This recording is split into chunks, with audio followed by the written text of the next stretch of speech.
On June 25th, 1876, as Custer's unit was being annihilated at Little Bighorn, what was done to the remaining wounded soldiers constituted the darkest and least told part of the battle. While the sun illuminated the hills around the Greasy Grass River in the scorching summer heat of Montana, time was running out for the soldiers of the 7th Cavalry Regiment, who until that day were believed to be invincible. The noise of the battle, the gunshots, the neighing of horses, and the war cries were slowly giving way to a much more chilling soundscape. The moans echoing behind the dust clouds, the last breaths of dying men, and the approaching footsteps of the Lakota, Cheyenne, and Arapaho warriors reveling in the intoxication of victory.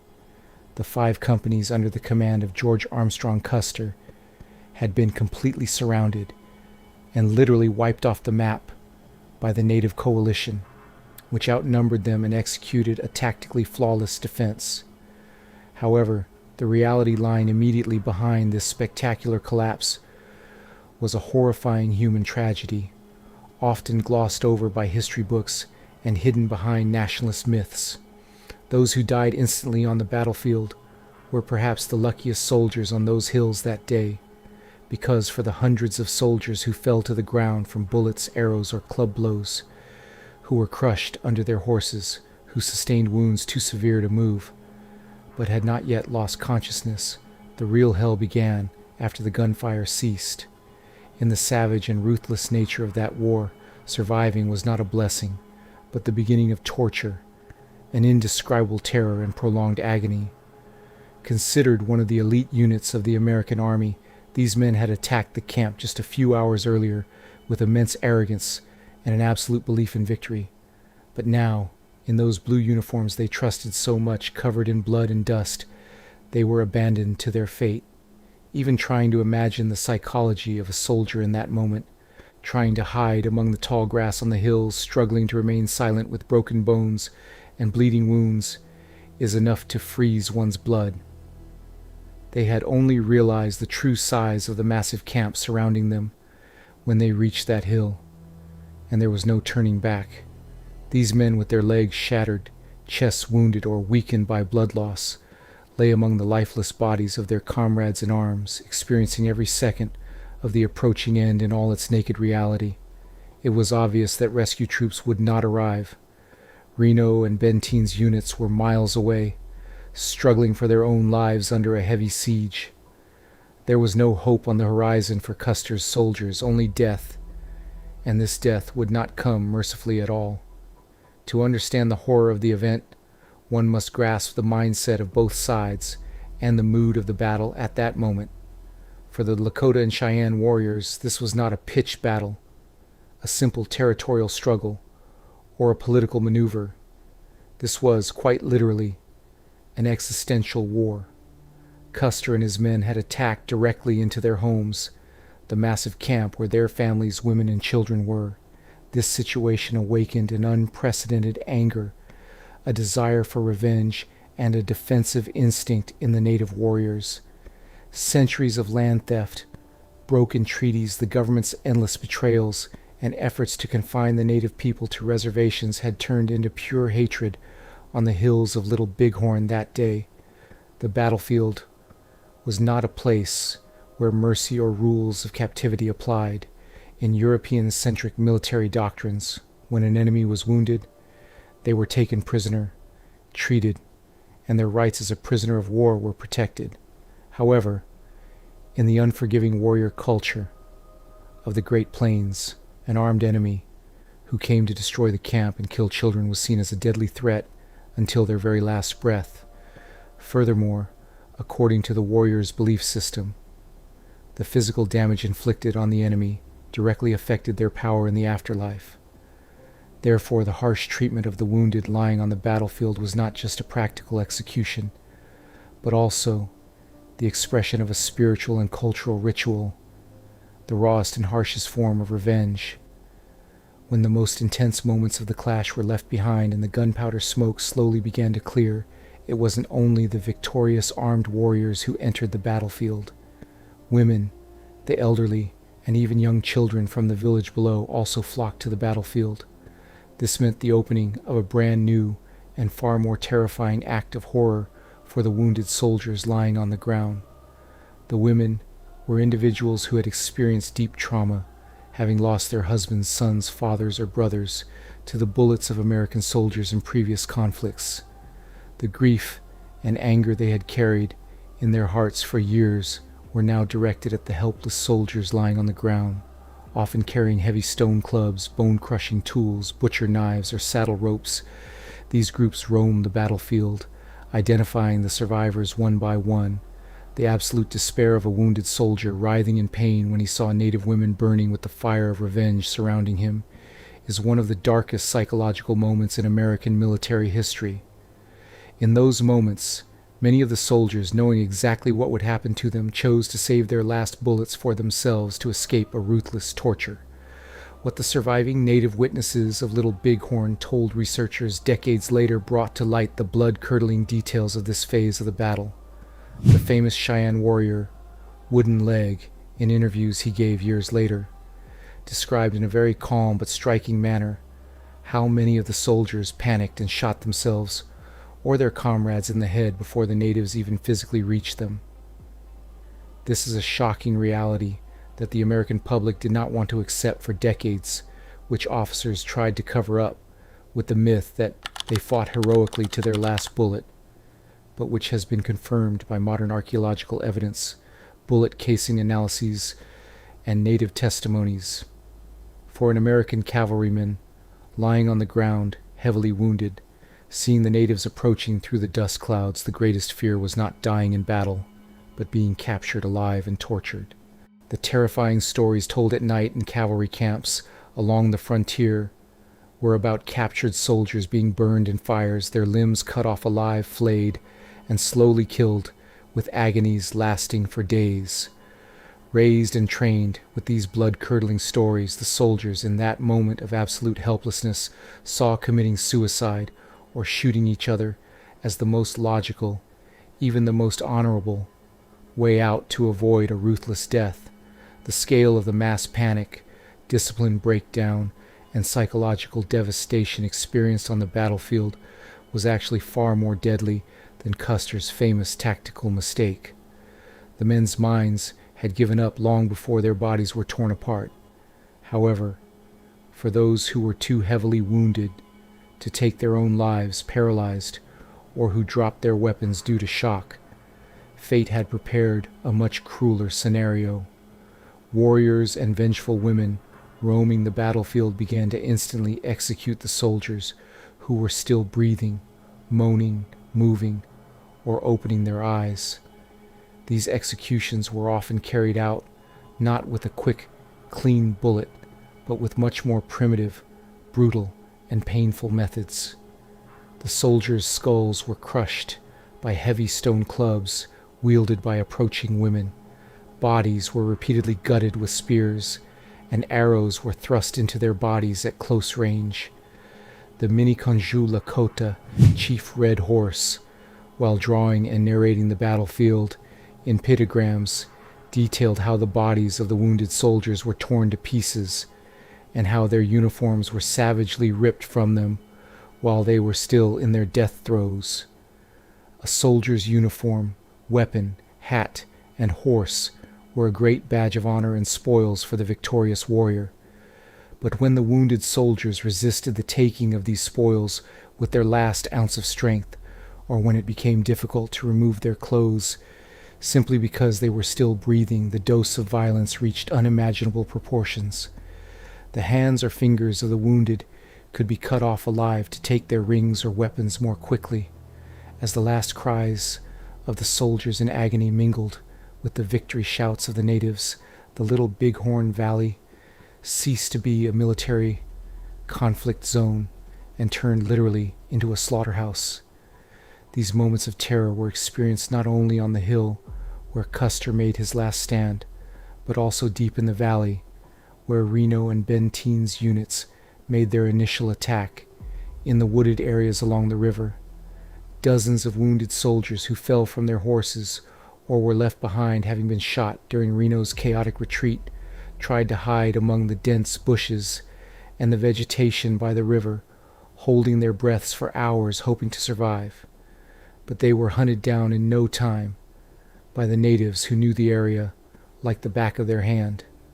Dragged out of their hiding places, these wounded men were sometimes dragged behind horses and sometimes dragged all the way into the camp to fall victim to revenge rituals. The support troops commanded by General Terry and Colonel Gibbon were literally horrified by the scene they encountered when they reached the area 2 days after the battle. Even experienced officers who had seen the Civil War wrote in their reports that their stomachs turned and they could not hold back their tears. Almost all of the corpses, swollen from the heat, had been stripped entirely naked, mutilated, and rendered unrecognizable. It was impossible to tell who died instantly and who suffered hours of torture while wounded, or what they went through in those horrific final moments. On that day at Little Bighorn, it was not only Custer's army that died on those bloody hills, but also the rules of civilized warfare. The picture that emerged with the arrival of the support troops on the battlefield was proof not only of a military defeat, but also of unprecedented brutality. As the soldiers commanded by Colonel Gibbon and General Terry advanced along the bends of the Little Bighorn River, they smelled the heavy, throat-burning scent of death permeating the air from miles away. It had been only 2 days since the battle, but the merciless, scorching heat of June had turned the valley into a massive, open-air morgue. As the soldiers slowly stepped towards the hill where Custer made his last stand, they literally froze in the face of the scene before them. Hundreds of naked, mutilated corpses, swollen under the sun, lay scattered randomly among the golden yellow grass, looking almost like pale stains. The experienced officers were tough men who had fought on the bloodiest fronts of the American Civil War, at Gettysburg or Antietam, and had witnessed every kind of death, but the condition of the bodies lying on these hills was more horrific and traumatic than even they had ever encountered. The soldiers' bodies were not only pierced by bullets, but also destroyed with incredible anger and systematic intent. The privates assigned to identify the corpses could not even recognize the faces of their own comrades in arms, friends they had perhaps joked with around the campfire just days before, because those faces had been smashed with heavy club blows, lost their shape, and were made completely unrecognizable. This silent yet screaming scene revealed not only the brutality of the war, but also the blood-curdling extent of the ruthless rituals applied to every body lying on the ground, regardless of whether they were dead or wounded. At this point, accurately understanding the cultural and belief-based context behind these actions, which usually go down in the cold pages of history merely as one-sided barbarity, is of great importance in grasping exactly what happened there that day. In the Lakota, Cheyenne, and Arapaho cultures of that era, war was not just a struggle won or lost in a physical world, but also an endless action that continued in a spiritual dimension. Any intervention made to the enemy on the battlefield would not only cut off his breath in this world, but also directly determine his condition in the afterlife. According to their beliefs, a warrior would cross over to the other world with his physical body at the moment he died, carrying all the wounds that body bore. If the enemy was permanently crippled physically, he could not seek revenge in the spirit realm and could never pose a threat again. That is why the bodies of the soldiers lying heavily wounded, or those who had just taken their last breaths, were systematically dismembered. The soldiers' right arms and legs were severed at the shoulders and hips. Their ligaments were torn, thereby preventing them forever from holding a weapon or riding a horse in the afterlife. Eyes were gouged out. Eardrums were pierced deeply with sharp bone needles or knife points. This had only one purpose: for the enemy to see nothing and hear no commands in the spirit realm, thus being trapped forever in a helpless, dark nothingness. As explicitly stated in the blood-curdling reports later written by military surgeons who examined the battlefield. These procedures were usually initiated while the soldiers were still alive, heavily wounded, and semi-conscious, that is, while they felt the pain down to their deepest cells. Imagining how this process played out for a wounded soldier is an experience that pushes the psychological limits and endurance of a human being. Imagine a cavalryman shot in the legs, hip, or torso, unable to move, but capable of seeing everything happening around him in naked clarity. The gunshots have slowly died down. The smell of gunpowder has given way to the smell of blood. Victory cries have filled the valley, and slowly, native women with sharp tools and heavy clubs in their hands have begun to scatter across the battlefield right towards you. In the eyes of these women, there was not only the exuberance of victory, but also a deep, dark, unquenchable fire of revenge they had harbored inside for years, fueled by the ruthless loss of their husbands, fathers, children, and villages at Washita and Sand Creek. When a wounded soldier, writhing in pain, saw this vengeful group approaching him, he knew exactly what was about to be done to his own body. When women and elderly warriors spotted bodies that were moving, moaning, or breathing, the first thing they did was swiftly cut the nerves and muscles of the soldiers' hands and feet so they could not move. Then, while they were still agonizing, their clothes were savagely ripped off by stepping on their bleeding wounds, and the fingers of those who resisted by closing their hands in pain were cut off alive for the sake of taking trophy rings. The rib cages of the severely wounded soldiers were split open, and spears were thrust into the lungs, struggling to breathe. Hundreds of arrow marks were later found on many of the bodies, and the terrifying part was that the vast majority of these arrows were not shot from a distance, but instead stabbed repeatedly, almost like a seal of wrath and hatred, into the bodies of the wounded lying helplessly on the ground at point-blank range. This unfathomable and blood-curdling face of the war was experienced in all its horror, not only on the hill of Custer's last stand, but also deep in the valley where Major Reno's soldiers retreated in panic and indiscipline. During Reno's unsuccessful, uncoordinated attack in the valley and the subsequent chaotic flight, dozens of soldiers fell from their horses, were wounded by gunfire, or were simply left behind in the confusion. Many of these men had tried to hide in the dense weave of the forest, among the man-high grass by the river and fallen tree trunks, in hopes of surviving. Imagine seeing your own unit abandon you before your very eyes, fleeing frantically towards the hills, while you are left all alone, wounded and bleeding, in the middle of hundreds of angry, victory-drunk warriors. The relentless psychological torture experienced for hours by these soldiers hiding among the trees and bushes was, believe me, far greater and more devastating than the physical pain of the bullets, because for hours, unable to move from their hiding spots, they had to listen to the agonizing screams and pleas for mercy of their comrades caught just a few meters away. The natives scoured the riverbank step by step, tree by tree, finding the wounded who were hiding or trying to crawl away one by one, and savagely executing them on the spot, within earshot of other hiding soldiers. Lieutenant Derudio and civilian interpreter Fred Girard, who were among the hiding soldiers and later miraculously escaped, would later recount how they held their breaths for hours, listening to their comrades being torn apart alive, slaughtered, and tortured, and how those nightmarish sounds never faded from their ears for the rest of their lives. Every broken twig in those dark and stifling bushes, every rustle heard, meant the footsteps of an approaching horrific death, of an unending torment.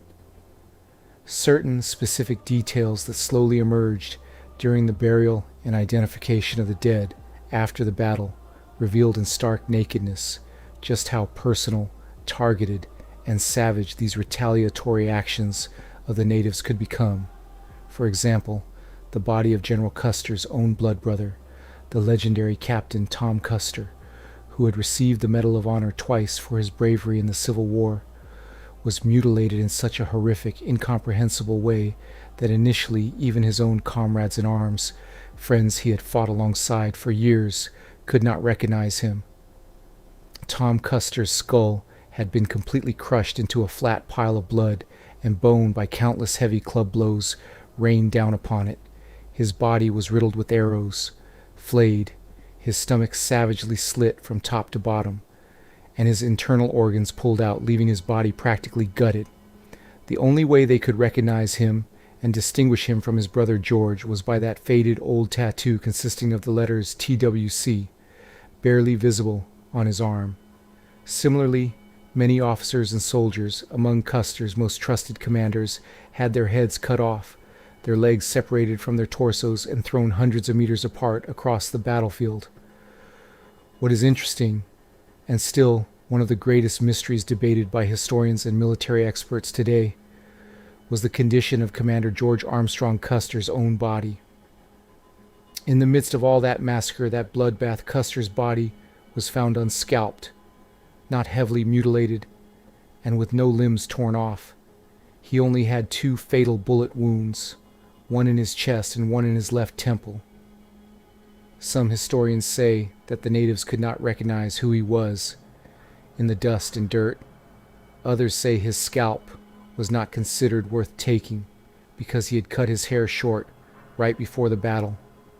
However, some strong native narratives and oral history records claim that his body was untouched out of a kind of warrior respect for his relentless courage in battle, or that Cheyenne women in the camp considered him their own relative and specifically exempted him from those horrific, humiliating rituals they inflicted on the others.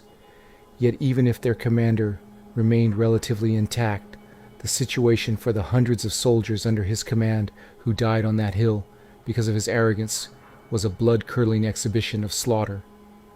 These blood-curdling acts to which the wounded were subjected were not merely a momentary burst of physical violence stemming from revenge.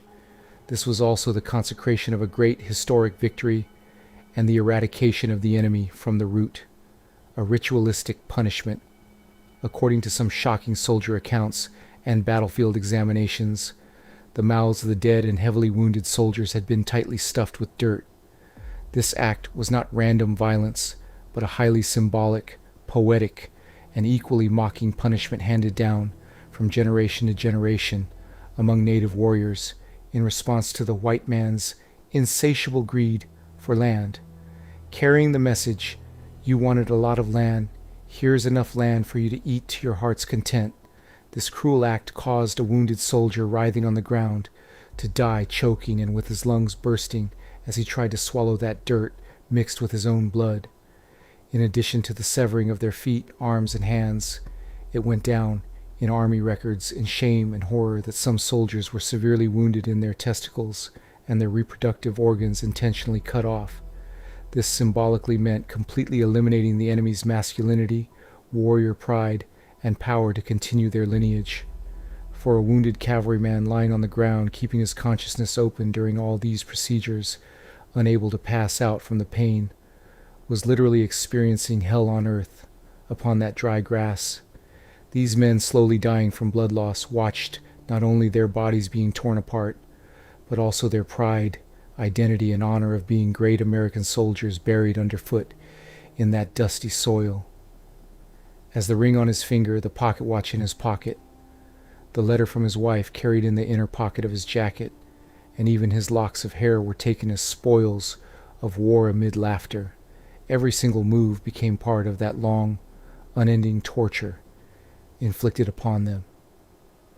As General Terry's men, who came to rescue the survivors, wandered through this theater of atrocity on the morning of June 27th, every new group of corpses they saw was the most concrete evidence of how the battle had turned into a desperate, helpless, and ruthless struggle for survival.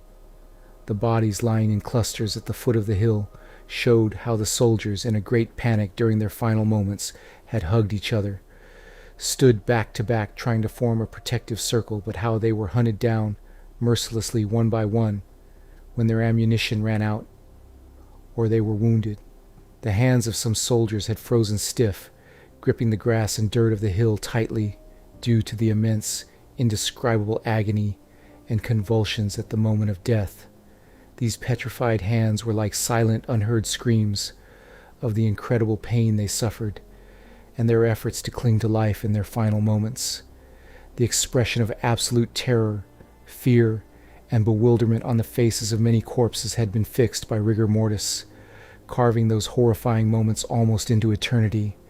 The exhausted soldiers tasked with clearing the battlefield, erasing this depiction of hell, and burying the dead were burying not only their lifeless friends, but also their own mental health, the Army's myth of invincibility, and the romantic tales of the Wild West into those shallow graves as they drove their shovels into that hard Montana soil.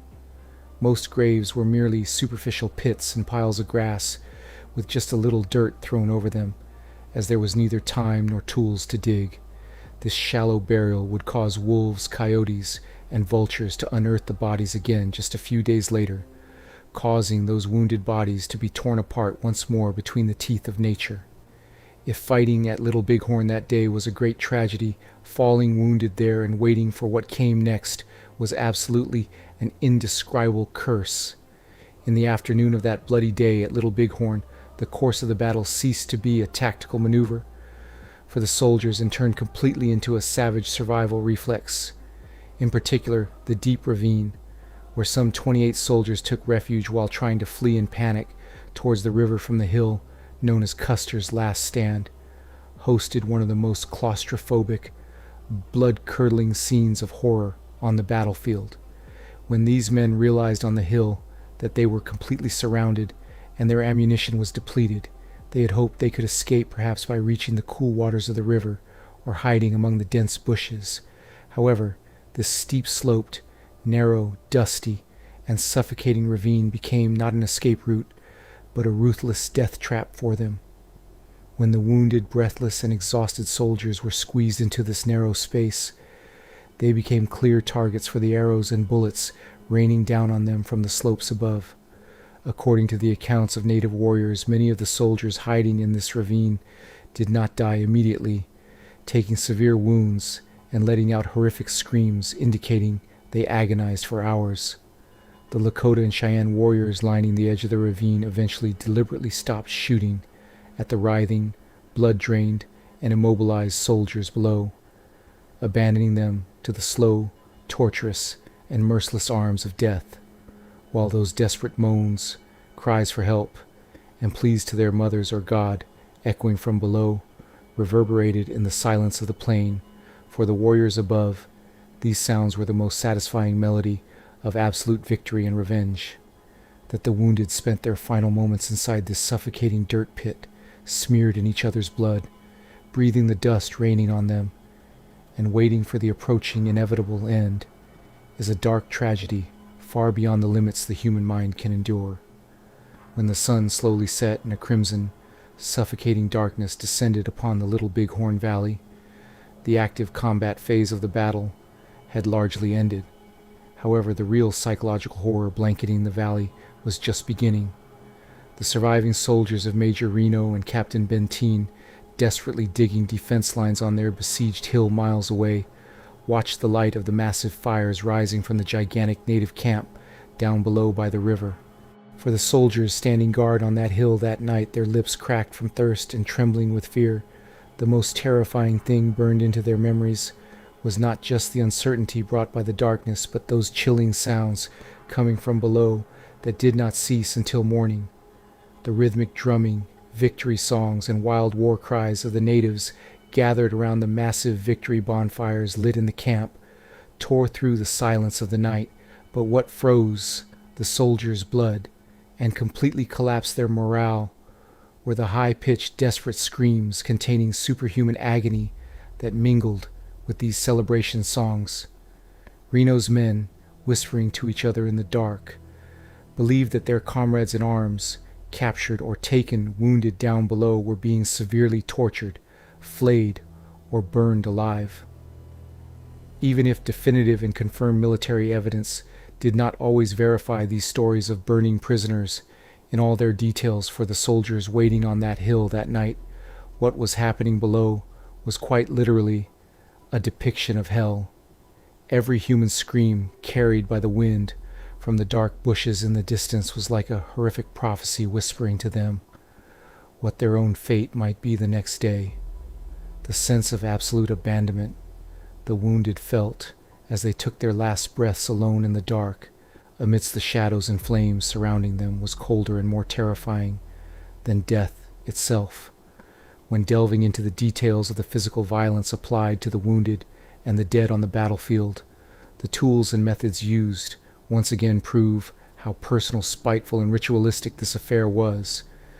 Native women didn't only use steel knives or axes when taking revenge, they also utilized the heavy stone clubs they used in daily life to pound bison meat, crush hard bones, or drive heavy tent pegs into the ground as deadly weapons.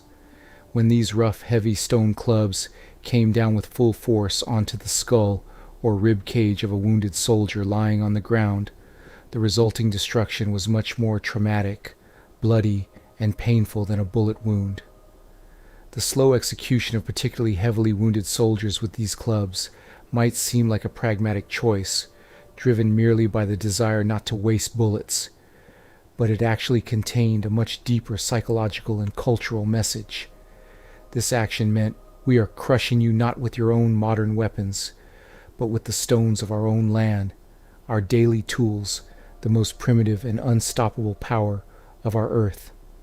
The fact that the women smashed the faces of these foreign invaders who came to burn their villages and kill their children or husbands, as if wanting to erase forever the final expression of pain and fear on those faces, has generally been glossed over in American historiography merely with the word brutality. But viewed from the native perspective, this was an act of absolute purification, cleansing the land and vomiting years of accumulated anger, and looking through the tearful eyes of a wounded soldier lying immobilized on the ground, the unforgiving, merciless expression on the face of an elderly woman approaching him with a heavy, bloody club in her hand was the cruelest and most terrifying face of approaching death. The most important element symbolizing a soldier's presence on the battlefield was his blue uniform. That uniform provided him with a civilized identity, a sense of belonging, and an authority. At Little Bighorn, the Lakota, Cheyenne, and Arapaho warriors not only took the soldiers' lives, but literally stripped them of this identity, their pride, and their humanity as well. The savage tearing and removal of clothes from the wounded soldiers was not merely aimed at physically harming them or taking spoils, it was also a horrific humiliation, a ritual of breaking the enemy's spirit. The forceful, brutal pulling and removal of the jacket and trousers from the bleeding body of a wounded, bleeding, and semi-conscious soldier was the most concrete manifestation of the destruction of the American Army's arrogant, untouchable power. The bodies left completely naked were abandoned not only to the approaching coldness of death, but also to the mocking gazes and victory cries of the enemy. The warriors immediately put on these bloody uniforms, feathered hats, and brass-buttoned jackets they had taken not just as items, but as trophies showing they had stolen the soldier's power. For a young officer dying on the ground to see his own blue jacket, in the pocket of which he carried his wife's letter, being worn with laughter by the native warrior who had just severely wounded him, was the peak of the psychological collapse experienced at that moment. As pocket watches, family photos, talismans, and medallions spilled from the soldiers' pockets mixed with the soil, the pasts and futures of those men also vanished into that dust. This elevated the sense of defeat the wounded soldiers felt in their final moments far beyond the physical pain of their tearing flesh to an absolute spiritual devastation. According to historical records, native oral accounts, and forensic archaeological studies later conducted in the area, the nature of the wounds the soldiers received also clearly reveals how close quarters, ruthless, and brutal this conflict was. Many of the soldiers suffered severe, rending wounds from arrows, spears, stone clubs, and melee weapons, rather than rifle bullets fired from a distance. When an arrow plunges into the body at high speed, especially when it penetrates bone, lungs, or internal organs, it creates a wound that is nearly impossible to extract and incredibly painful with every breath. When soldiers collapsed onto that hard Montana soil with such horrific wounds, they often became too incapacitated to move or stop their own bleeding. The chance of medical intervention on the battlefield was absolutely zero. There was no surgeon, no bandage, and no medic to give a drop of water to their parched throats.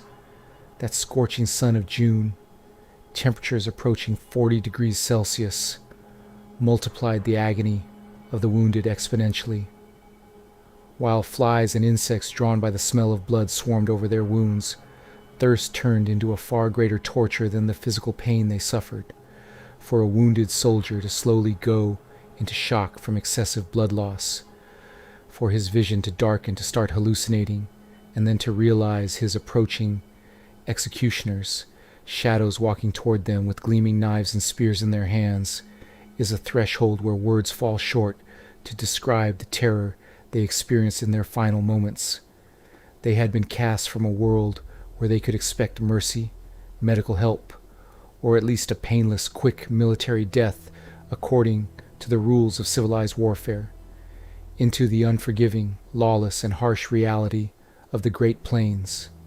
In these lands, mercy was a weakness, and mercilessly destroying the heavily wounded enemy was a necessity, and the wounded soldiers at Little Bighorn paid for this bitter, irreversible lesson with their lives, their spilled blood, and the unheard cries in their final breaths, when the active noise of the battle completely ceased, and only victory cries and moans remained on the battlefield. The color of despair changed for the wounded soldiers. It was no longer a matter of winning or losing, but that dark weight determining the duration, the form of the pain, and how death would come to them.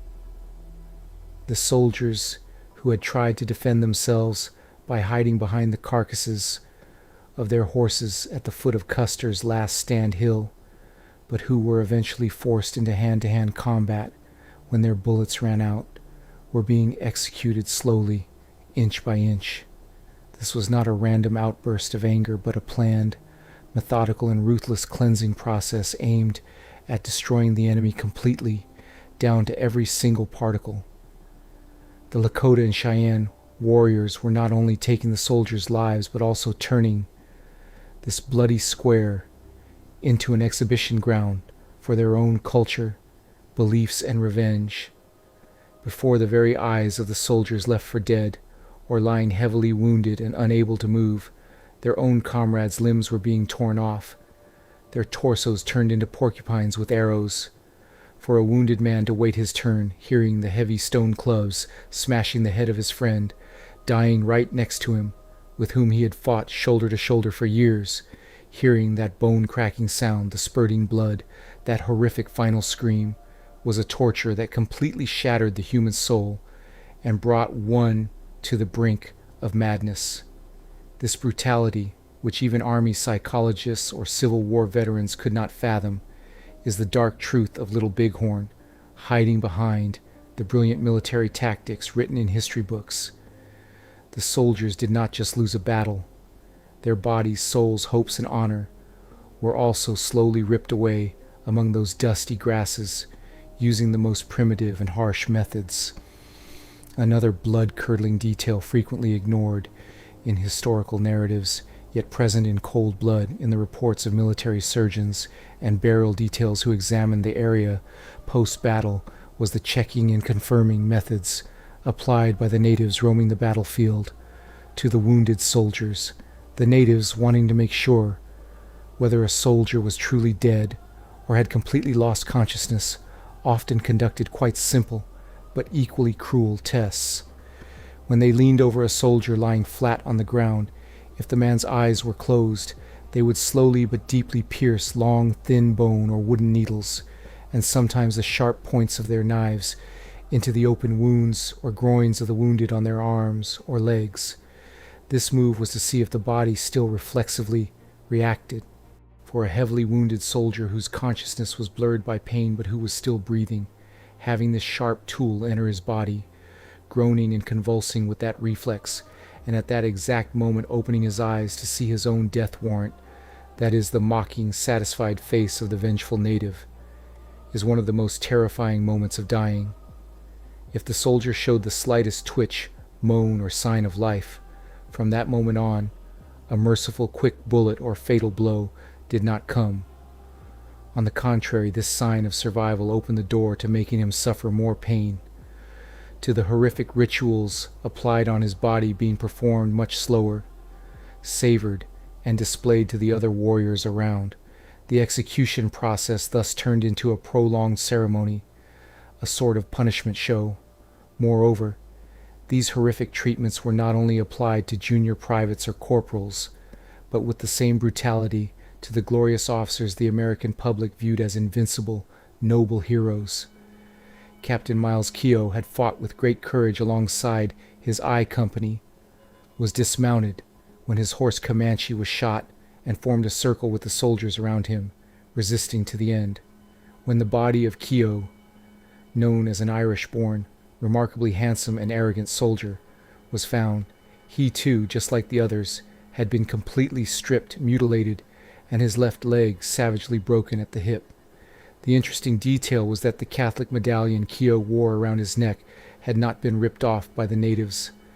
Some historians suggest they feared touching this metal piece because they saw it as a powerful talisman, great magic. However, aside from this minor mercy or superstition, the bodies of Keogh and his men were also torn apart with indescribable hatred, like the others. For a wounded officer lying on the ground to see his epaulets and shining buttons ripped off, finding himself equalized in the same pitiful helplessness, in the same pit with the privates he once commanded, was the most concrete proof of how military hierarchy and arrogance turned into something meaningless, comical, and nullified in that moment, on that land.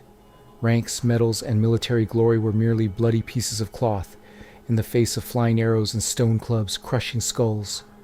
The ruthless, egalitarian nature of that battlefield left its mark as the heaviest irony on the final moments of the blood-drenched soldiers waiting for death.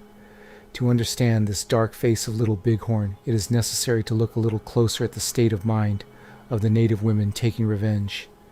These women were not mere spectators or looters, but among the most active and ruthless executors of the massacre. During the winter campaigns and total annihilation strategies implemented by the American Army under the command of General Sheridan in previous years, for example, the Washita Massacre in 1868 or the Sand Creek Massacre in 1864, their villages had been raided at dawn, their tents burned, their children crushed under horses, and pregnant women savagely hacked with cavalry sabers. The American Army at that time pursued a strategy of wiping out camps regardless of women, children, or the elderly, with the logic of a good Indian is a dead Indian. Therefore, those who confronted the wounded soldiers lying on the ground by the banks of the Little Bighorn River on June 25th were women who had suffered these traumas, survived those past massacres, but whose souls were forever scarred. A mother who had lost her child before her very eyes, a wife, upon approaching a wounded soldier, saw in his person not just George Custer, but that entire blue uniform system, that relentless machine that had been trying to destroy them for years. That is why every blow they struck, every piece they cut, every knife they plunged, was an explosion of anger directed not only at the soldier in that moment, but at the entire American state, all those policies. Behind those cold, unforgiving stares, a wounded soldier met while begging for mercy lay exactly this bloody and cruel history. Those soldiers might have been very young, inexperienced German or Irish immigrants who perhaps had never participated in those past massacres, but that day on that hill they had to pay the price for all the past sins of the American Army with their own bodies, through horrific tortures. On Reno Hill, for the surviving soldiers under the command of Benteen and Reno, while the sounds coming from below became unbearable. Thirst was also creating a different kind of hell for the wounded and those who had escaped torture. The lips were cracked, and the tongues were swollen of the soldiers scorched by the heat, wounded by bullets but having managed to survive. To reach water meant going down to the river. This meant becoming a target for the native snipers lying in ambush below, being shot, and most likely being captured wounded and subjected to those horrific tortures. But the pain of thirst was so unbearable, the groans of the wounded so heart-rending, that some brave soldiers with canteens in hand went on a fatal run down the bullet-rained slope toward the river. Many of these water carriers were shot, fell into the mud by the river, and met that awaited horrific end. Lying wounded in the shallow water deep in the valley, surrounded by natives, these men received their fatal blows just as they were about to bring the water to their lips. This situation caused the soldiers on Reno Hill to be tested not only by the lack of water but also by the fate of their friends who went down and never returned, whose screams could be heard. Death was there not just as a physical attack, but as psychological terror, a siege, and a never-ending threat they felt every second. This aspect of the war constituted the toughest front, where the soldiers fought not only with the enemy's weapons, but also with the unforgiving nature of Montana, the scorching heat, and their own internal despair and feelings of terror. On those hills, far removed from the glorious resistance myth revolving around Custer's name, a true hell needed, with blood, sweat, dust, and screams, where man's darkest fears turned into reality, was being experienced.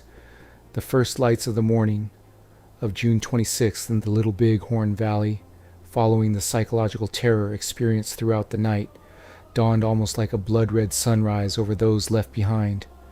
While Reno and Benteen's soldiers were still under relentless siege on the hill, the silence on the actual battlefield where Custer fell had once again given way to those chilling, systematic cleansing sounds. For the sparse number of wounded soldiers who managed to survive the night by hiding under horse carcasses, holding their breath, or simply playing dead, the new day meant not salvation but facing death in its most naked and inescapable form. As the sun rose and the smell of death and gunpowder smoke became sharper, native groups from the camp scattered across the battlefield again. This time their goal was not to fight, it was to collect the spoils of this bloody victory they had secured, and to make sure not a single enemy was breathing.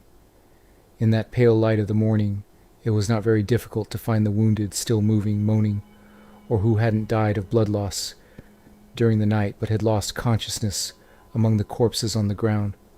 When these soldiers were dragged out from under the horse corpses, they hid beneath or from among the tall grass. They met their ultimate end after that indescribable terror they had endured all night. Many didn't even have the strength left to speak, beg, or resist. When that empty, resigned, yet equally terror-filled look in their eyes met the mocking smile on the face of the native warrior opposite them, the shadow of a raised axe or spear became their final memory in this world. These executions carried out in the morning hours were cold-blooded, highly calculated, and merciless finishing blows rather than outbursts of anger in the heat of battle. At this point, one must remember once again that the tradition of scalping was not merely a simple act of brutality, but a profoundly deep religious practice. The scalping of a wounded soldier lying on the battlefield was not the random, barbaric action that American pop culture and Western movies reflect to us. In Lakota and Cheyenne belief, a person's hair represented the power of their soul, their life energy. Cutting off and taking the scalp meant trapping the enemy's soul in this world, preventing them from finding peace in the afterlife. Unfortunately, this procedure was not always done after the soldier died. For heavily wounded, immobilized, but conscious soldiers, being scalped was a dimension of pain that was indescribable, beyond words. A sharp hunting knife slashing the skin from end to end right above the forehead, starting from the hairline, and then the warrior forcefully gripping the hair to rip the skin off the skull, was one of the most severe shocks a wounded soldier could experience. It is a medically foreseeable situation that many soldiers unable to withstand this unimaginable pain suffered heart attacks at that moment, or the brain completely shut down, unable to handle this massive trauma. What was even more horrific was that a scalped soldier did not die instantly, but was left covered in blood, his skull bone exposed, forced to watch the victory dances of the surrounding warriors, and his own hair waving on the tip of a spear until he took his last breath. This was the heaviest humiliation, the most absolute form of annihilation that could be inflicted on an enemy, not only physically but also spiritually, and this scene was experienced hundreds of times over and over again at Little Bighorn. In that field of atrocity, it was not only the white American soldiers who were targeted, but also the native scouts who served the army and went to their deaths with Custer, especially the scouts from the Arikara and Crow tribes who never left Custer's side were in a position even more hated than the white soldiers by the Lakota and Cheyenne alliance, because they were seen as traitors serving the white man who occupied their lands and destroyed their own people. Some of these scouts were heavily wounded during the clash and could not escape. Their fate contained a revenge much more violent and personal than that of the white soldiers. The bodies of the captured, wounded scouts were not only dismembered as the price of betrayal, but also deliberately mutilated until their faces and tribal markings were rendered unrecognizable. To see people of their own blood, their own culture, attacking them with such hatred was for these scouts to pay the price of their betrayal in the most horrifying way. As their limbs were severed and thrown to different corners of the battlefield, this action was a bloody and clear message given to all other native tribes. The end of anyone standing by the white man is endless pain and absolute annihilation. If white soldiers were a hated enemy, these scouts were hated heretics, and the disproportionate violence applied to their wounded bodies was etched into history as one of the most striking details exposing the sociological underpinnings of that bloody day. The American public and the Army command of the era found it extremely difficult to accept these facts after the battle. Or rather, they exerted a massive effort to hide these blood-curdling truths from the public, to protect the honor of the legendary 7th Cavalry Regiment. The myth that Custer and his men fought honorably, heroically to their last bullets, and died standing tall began to be built with the very first dirt thrown onto those shallow graves. But the soldiers who first entered the battlefield, who buried those corpses with their own hands, knew the truth. They had seen with their own eyes that many of the hundreds of soldiers were shot not while resisting heroically, but while fleeing in panic. That many committed suicide, and hundreds were brutally killed while wounded, undergoing slow torture.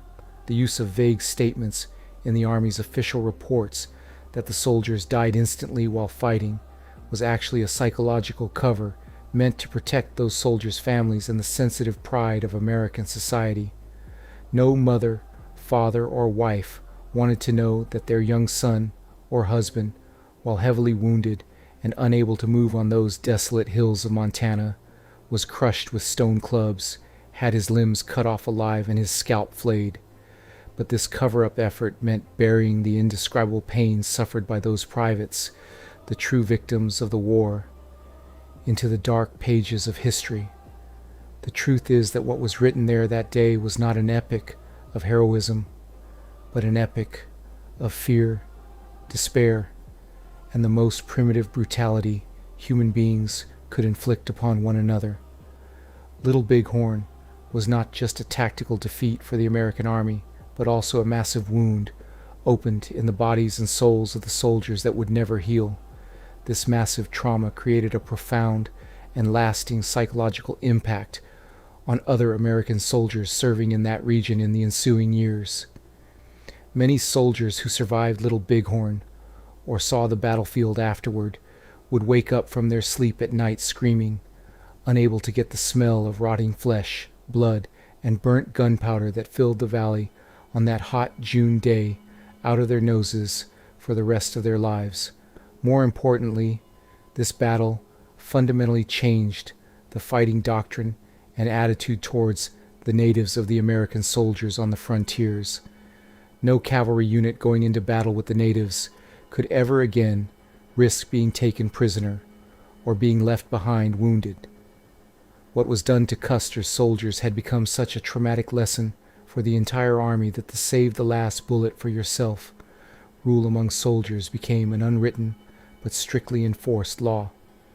At the psychological root of the disproportionate and ruthless violence exhibited by American soldiers in those bloody raids where hundreds of civilians were massacred years later actually lies the instinct to avenge those mutilated, crushed, naked, and scalped comrades in arms lying at Little Bighorn. The wounded of Little Bighorn did not just lose their own lives that day. Their screams and mutilated bodies also lit the fuse of that horrific spiral of violence that would stain all the remaining years of the American West in blood. In other words, the torture suffered by those wounded soldiers turned into a dark nightmare, an indelible fear etched into the subconscious of a nation. And as the wind still blows on those hills today, it continues to carry the whispers of that painful truth lying among the tall grass. The day after the battle, when the dark night of June 26, 1876, was left behind and the first light of morning struck the Little Bighorn Valley of Montana, the heavy and bloody silence that emerged actually signaled not only the end of a battle, but also the beginning of one of the greatest cover-up operations in American history. To understand why such shocking details remained in the dark for decades, why they were persistently hidden from the public, one must look at the atmosphere immediately following the event. The victors of this absolute clash between the 7th Cavalry Regiment commanded by George Armstrong Custer and the Lakota, Cheyenne, and Arapaho warriors did not hold a long and grand celebration, despite this unique victory they had won. On the contrary, when they saw the dust clouds of the new American military units appearing on the horizon, namely General Terry's reinforcement forces, they decided to quickly pack up their massive camps by the river and disperse towards the mountains, because they knew very well that the price of destroying one of the American Army's most renowned commanders and hundreds of his soldiers in such a savage, such a humiliating way would be very heavy. This fear was so great that many of the natives who participated in the battle did not say a single word for decades about what happened there that day, especially about those blood-curdling treatments inflicted on the wounded soldiers lying helplessly in their final moments. Elderly warriors hesitated to whisper the truth, even to their children, out of fear of the American government's revenge, ruthless reprisals by the soldiers being thrown in prison, or being condemned to starvation on cold reservations. Those horrific lives extinguished and the unparalleled violence displayed in that valley that day remained a dark secret for generations, whispered only in the depths of tents, passed from mouth to mouth but never told to the white man.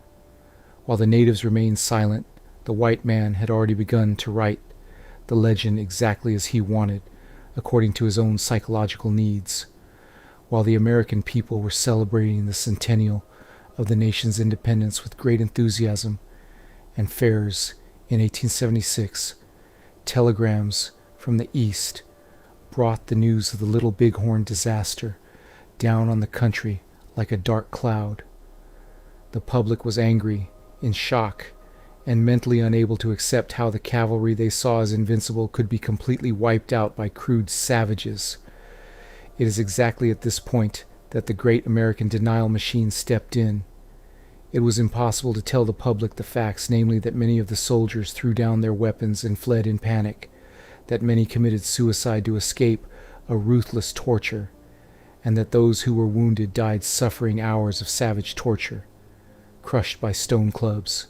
Instead, a glorious and heroic last stand fairy tale was invented, where officers stood back to back, resisting nobly and standing tall to their last bullets.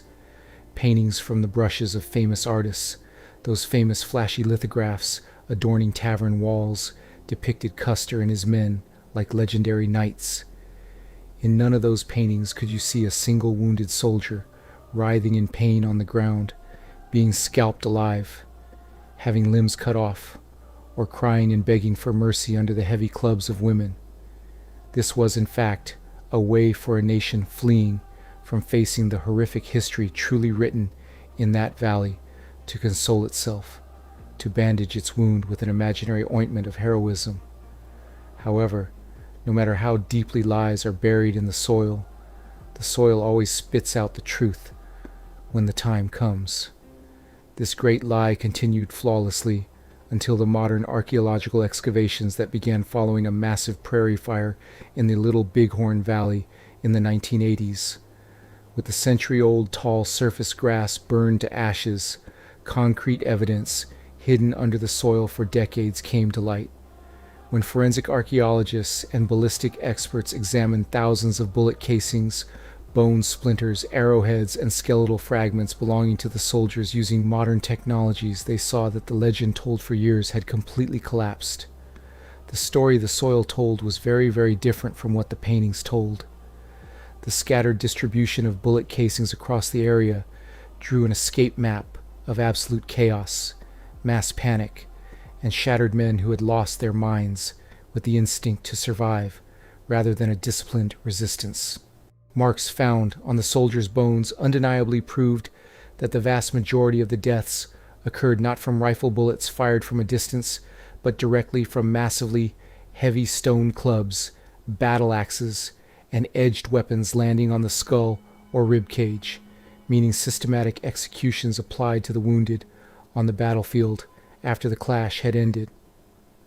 The deep fractures, crushings, and cuts in the skulls tore through all that romantic, noble veil of the Wild West, proving the existence of those ruthless execution squads and striking the face of modern history like a heavy slap. Science had mathematically proven that Custer's men did not die nobly. They were slowly torn apart in fear, blood, dust, and despair under the relentless blows of primitive weapons.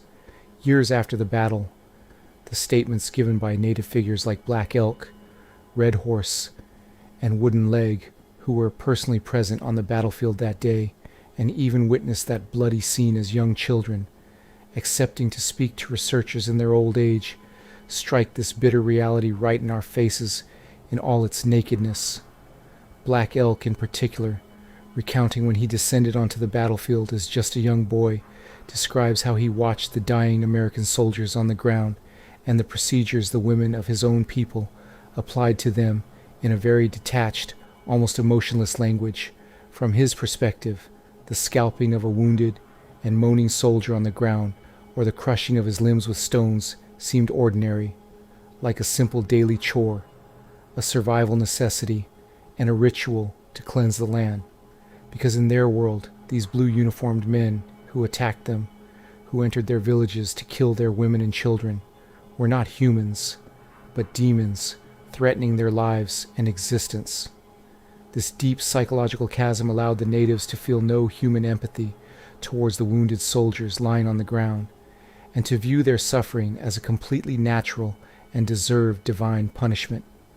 The native chiefs, speaking years later, showed no sign of remorse, sadness, or guilt when describing the soldiers' agonizing writhing. However, these cold-blooded statements were so unacceptable, so shocking for the American public of the time, that many white historians stubbornly refused to consider these native testimonies for decades, labeling them as exaggerated lies of primitive barbarians. Yet every word they called a lie was the very embodiment of a bloody truth shining under the sun. To think of the incredible loneliness and helplessness a wounded soldier experienced by surviving for hours in that valley, perhaps until sunset, strains the human mind. For Custer's men, this was not just physical torture, but also the complete collapse of their beliefs, their arrogance, and their worlds. Many soldiers had grown up with deep faith, believing in mercy, an honorable death, and salvation. But what they encountered in that valley, on that hot June afternoon, was the feeling that all the values they believed in, even the God they believed in, had completely abandoned them in those shallow pits.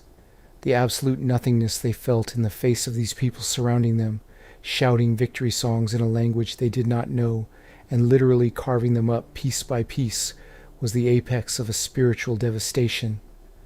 Some of the wounded, unable to bear the pain, begged for mercy in tears, shouting in their own languages, English, Irish, or German, while others screamed madly in one final despair. But those cries completely melted away amidst the victory shouts and rhythmic drum beats, their voices being heard by no one, the unfathomable pain they suffered remaining solely and exclusively theirs on those desolate hills, was the most terrifying, sharpest form of loneliness. The pain, far greater than that of a spear plunging into your body, is realizing that at that moment, right there, you are completely erased from the world, and that no one will ever know what you went through, what you felt in those final moments. Those young soldiers had no idea that their names would be remembered as heroes centuries later. All they knew was that at that moment, right there, they were being brutally massacred, alone and abandoned. These historical facts not only illuminate the past, but also reveal the psychological foundation of those relentless, bloody events that subsequently took place in the American West. What was done to those soldiers left wounded at Little Bighorn created such a deep, festering trauma in the collective memory of the American Army that this wound never fully healed. American soldiers serving on the frontiers in the ensuing years carried only the images of their naked, crushed, and scalped comrades in their minds in every conflict they engaged in against the natives, in every raid they made on villages. The cold bloodthirstiness lying behind the brutal and savage massacre of hundreds of defenseless native women, elderly, and children with machine guns at Wounded Knee in 1890 was actually an echo, a dark revenge of the pain they suffered at Little Bighorn in 1876. Violence had begotten violence, blood had called back blood. The soldiers had ruthlessly exacted the price of the torture their predecessor comrades in arms endured while lying wounded on those hills from those who were completely innocent and defenseless in the snows of another valley years later. This was the bloody, irreversible, conscienceless cycle of the American frontiers. Both sides believed they were completely right to the end, and both sides tried to completely destroy each other with their most primitive instincts, dehumanizing their enemy. Today, visitors going to the Little Bighorn battlefield in Montana see white marble stones scattered randomly across the hills as they listen to the sound of the hot wind blowing through the golden yellow tall grass. Those white stones do not only mark the places of the fallen soldiers, they are also the silent witnesses of how far mankind can go in the horrific nature of war, and that there are no limits to the savagery within. That day, it was not just two different cultures or two different armies colliding. That day, right there, mercy, the perception of civilization, and the rules of war were torn to pieces between the sharp teeth of a primitive anger and survival instinct. The unshakable arrogance Custer felt while ascending that hill turned into the indescribable pain his men suffered as they moaned in that valley. The suffocating dust clouds where the wounded breathed their last remain suspended in time as one of the darkest, most staggering moments of history. When we read history, we often discuss the decisions of great commanders, arrow marks on maps, and the cool maneuvers of armies. However, the true reality of history does not hide on strategy tables. It hides in the terror-filled eyes of those nameless privates lying covered in blood on the ground, unable to move, realizing there is no hope for salvation, and that everything is over, while looking at the vengeful shadows surrounding them.